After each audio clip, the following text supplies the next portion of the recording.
मैं माननीय मुख्यमंत्री जी की बात से 100% सहमत हूँ। जो उन्होंने कहा बटोगे तो कटोगे, वो आपने देखा कि पीछे लाहौर में कितने परसेंटेज में हिंदू थे, सिख थे, आज क्या संख्या रह गई है। कश्मीर के अंदर कितने हिंदू थे, कितने कश्मीरी पंडित थे। गाजियाबाद की सीट पर संजीव शर्मा चुनावी मैदान में भाजपा से हैं और इस वक्त मेरे साथ मौजूद हैं। संजीव जी, बड़ा सफ़र है, लेकिन 17 साल बाद एक ब्राह्मण चेहरे को यहाँ पर पार्टी ने उतारा है। हालांकि आप महानगर अध्यक्ष दो बार रहे, आपके कार्यकाल में चुनाव भी भाजपा यहाँ से जीती है, अब आपकी बारी है, कैसे देख रहे हैं? देखिए, भारतीय जनता पार्टी एक कार्यकर्ता आधारित पार्टी है जी, और मुझे बड़ी खुशी है कि एक कार्यकर्ता के नाते मुझे विधानसभा चुनाव लड़ने का अवसर पार्टी ने दिया है। मैं पार्टी के शीर्ष नेतृत्व, प्रदेश और राष्ट्र दोनों को बहुत धन्यवाद देना चाहूँगा। और आज कार्यकर्ता बहुत उत्साहित है, खुशी में हैं, और आप देख रहे हैं कि सभी जोश के साथ सब चुनाव लड़ाना चाहते हैं। और भारतीय जनता पार्टी गाजियाबाद विधानसभा एक बड़े मार्जिन के साथ जीतेगी चुनाव। संजीव शर्मा जी, अभी हरियाणा का चुनाव हुआ, हालांकि मैं भी 2 महीने लगभग हरियाणा में रहा।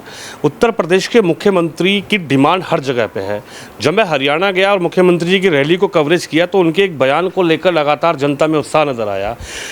उत्तर प्रदेश के मुख्यमंत्री कहते हैं कि बटोगे तो कटोगे। क्या आप समझते हैं कि जो नारा मुख्यमंत्री योगी आदित्यनाथ ने दिया है वो एक हर चुनाव में अब दिखता हुआ नज़र आएगा? मैं माननीय मुख्यमंत्री जी की बात से 100% सहमत हूँ।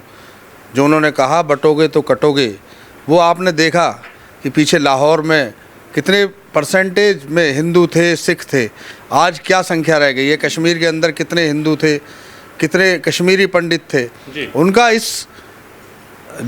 कहने का उद्देश्य है वो आपने देखा, कहीं भी जहाँ हिंदू और सिख बहुतायत में थे वहाँ स्थिति बहुत ख़राब हुई है और वो वहाँ पर बंटने का काम हुआ है।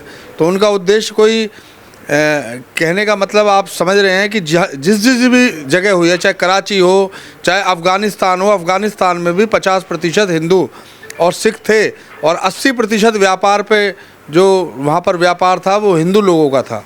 कश्मीर में भी हिंदू लोगों का था। तो इसलिए जो माननीय मुख्यमंत्री जी कह रहे हैं बिल्कुल सही कह रहे हैं। उनका कहना है कटोगे तो बटोगे, बिल्कुल सही, हम सब लोग उनकी बात से सहमत हैं। अखिलेश जी इस पर टिप्पणी कर रहे हैं, वो कह रहे हैं कि भाजपा नारे बनाती है लेकिन ऐसा नारा बनाया है कि कोई भाजपा में मिल नहीं रहा था, इसलिए मुख्यमंत्री योगी जी पर थोप दिया कि ये नारा आप चुनाव में लेकर चले जाओ। अब विपक्ष के नेता है, वो कुछ भी कह सकते हैं, उनके बात पर टिप्पणी करना मेरे लिए तो ठीक नहीं है। बड़े नेता हैं, लेकिन उनको सोच समझकर वो शायद अपने वोट बैंक को खुश करने के लिए ऐसी बातें करते हैं। क्या कहेंगे? आपके सामने चुनावी मैदान में उतार दिया है श्री सिंह राज जाटव जी हैं, जो गठबंधन से चुनावी मैदान में है। कांग्रेस हालांकि यहाँ पर प्रत्याशी नहीं दे रही है। ठीक है, अपना प्रत्याशी उन्होंने घोषित किया है, वो अपना काम करेंगे, हम अपना काम करेंगे। लेकिन मेरा ये कहना है कि भारतीय जनता पार्टी का कार्यकर्ता घर घर तक पहुँचा हुआ है। हम लोग केवल चुनाव के मौसम में ही नहीं जाते हैं, हम लोग सदस्यता के लिए, प्रचार प्रसार के लिए, अभियानों के तहत, आयामों के तहत प्रत्येक माह जनता के साथ संवाद करते हैं। चाहे हमारे सांसद, विधायक, मेयर, हमारे पार्षद लगातार और संगठन लगातार जनता के संपर्क में रहती है। मुझे पूरा विश्वास है गाजियाबाद की महान जनता भारतीय जनता पार्टी के पक्ष में वोट करेगी और एक ऐतिहासिक विजय गाजियाबाद विधानसभा के उपचुनाव में होगी। 19 का चुनाव आपकी अध्यक्षता में हुआ, 24 का चुनाव आपकी अध्यक्षता में हुआ, आपने एक नगर निगम चुनाव को भी यहाँ से जिताकर भेजा। 22 के चुनाव की बात करूँ तो 22 का चुनाव भी आपकी अध्यक्षता में हुआ। लेकिन अब चुनावी मैदान में खुद संजीव शर्मा को भाजपा ने प्रत्याशी बनाकर उतारा है।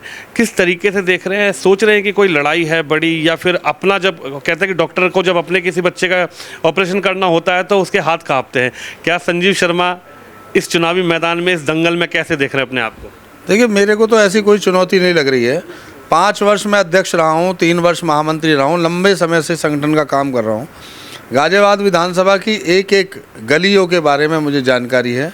गाजियाबाद विधानसभा की एक एक समस्या को मैं जानता हूँ। गाजियाबाद विधानसभा की जनता का अच्छा परिचय मेरे से है, तो मुझे नहीं लगती कोई चुनौती है। आसानी से, आराम से और बहुत ही प्रसन्नता के साथ हम सब लोग कार्यकर्ताओं के साथ चुनाव लड़ेंगे और जीतेंगे। दावा गठबंधन के लोग भी कर रहे हैं कि इस बार उपचुनाव में भाजपा को पटकनी देनी है। आज तक तो नहीं दे पाए। मेरे काल में अभी तक तो भाजपा कोई चुनाव नहीं हारी है और इस बार भी नहीं हारेगी। क्या कहना चाहेंगे? आखिरी सवाल ये है, समर्थकों से क्या कहना चाहेंगे? चुनाव है, 13 तारीख को चुनाव होगा, क्या कहना चाहेंगे? जनता से क्या कहेंगे आप? गाज़ियाबाद की महान जनता से मैं इतना कहना चाहूँगा कि देश के प्रधानमंत्री नरेंद्र मोदी जी और उत्तर प्रदेश के यशस्वी मुख्यमंत्री योगी आदित्यनाथ जी इस देश और प्रदेश को आगे ले जाने के लिए अग्रसर हैं।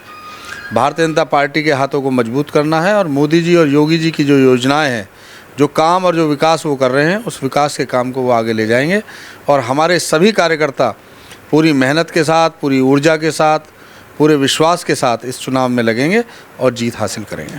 तो हमारे साथ प्रत्याशी संजीव शर्मा जी हैं, जिनका ये कहना है कि 13 तारीख को चुनाव है और जनता जवाब देगी किस मुद्दे पर जनता अब की बार उपचुनाव में गाज़ियाबाद सीट पर अपना वोट करेगी। कैमरामैन शिवम यादव के साथ विनोद शर्मा, गाज़ियाबाद से।